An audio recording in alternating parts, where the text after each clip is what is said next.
Hi, Kyle Gorman here with the Employer Blueprint, and I want to encourage you to think about something as we head into this new year.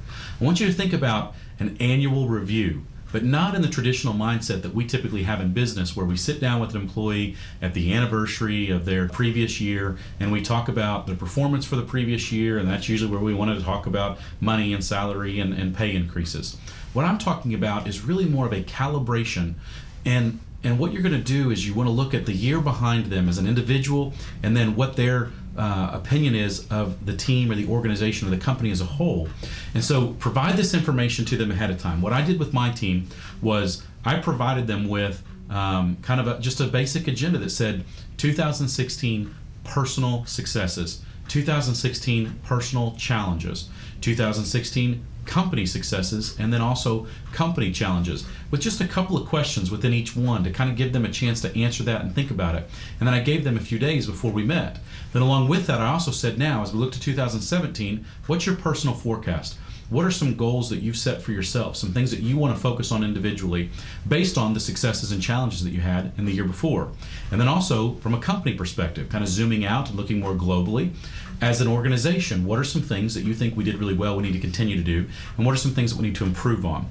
And what this does is it allows you to calibrate with the individual. Where money's off the table, that's not what we're talking about here. What we're talking about is just kind of general performance and standard expectations to make sure we are all on the same page. You might be amazed at the insight and the things that your team comes up with as they see it globally that might be different from the way that you see things within the organization.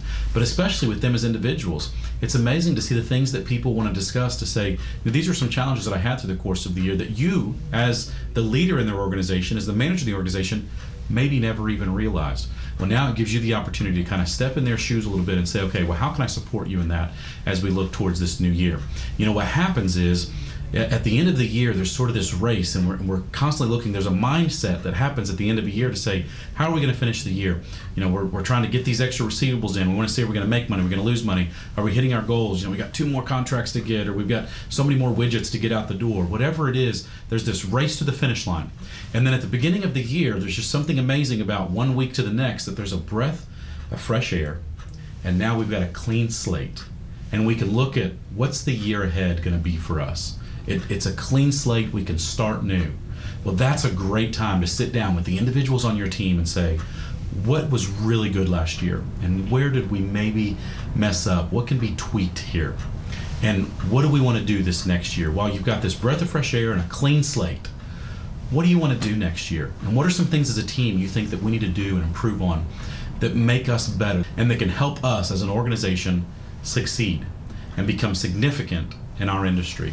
This is a great time to do that while everyone's thinking about this clean slate that they have for the new year. If you have some questions on how do you implement that type of strategy in your organization, let me know. Provide me some feedback, shoot me an email, or you could even just comment right here, and I'd be happy to help you understand how you might incorporate this in your organization with your team. Be sure that you like the social media sites, subscribe to the YouTube channel, and continue looking forward to more updates and changes as we move forward this year with the Employer Blueprint. As always, make it a great day.